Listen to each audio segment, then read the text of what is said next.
So we have had in the last few years, Tanya, and like a big increase in Tanya Harding literacy in this country, which I find very exciting. And yet nobody is talking about Debi Thomas. We are going to do that today. I think that narrative is so ripe for more of an explanation and an exploration of who she is, and it hasn't happened. So as you said before we did this, if we could be part of the Debi Thomas Renaissance, I'm all for it. Mm-hmm.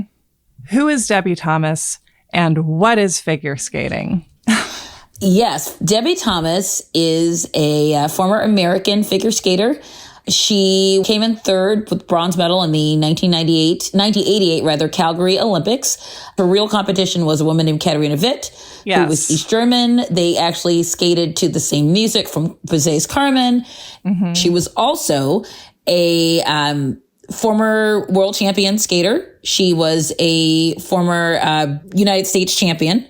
She was the first African-American person to win an Olympic medal.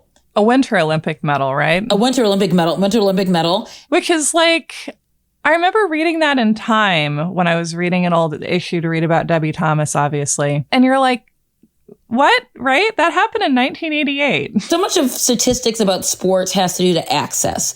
That it's why when you watch the Winter Olympics and you watch, hey, it's the Jamaican bobsled team, it's because they don't have snow in Jamaica. So there is not ready access to those things. That's geographical. It's why before the Williams sisters, you did not have a lot, in Arthur Ashe, a lot of Black people playing tennis. It's not that they couldn't do it, obviously. It's that there was not physical and financial access in many ways.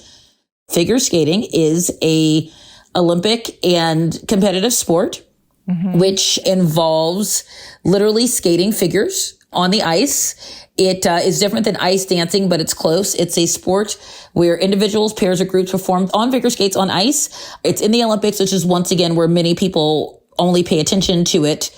But figure skating basically is a sport that used to be very like dancey, like in your Dorothy Hamill, Peggy Fleming, very balletic, graceful. Then in the 90s and 2000s, it became very athletic with your Tanya Hardings, your Midori Itos, and people like that who were like hitting all the triple axels and stuff, and your Soria Bonalis.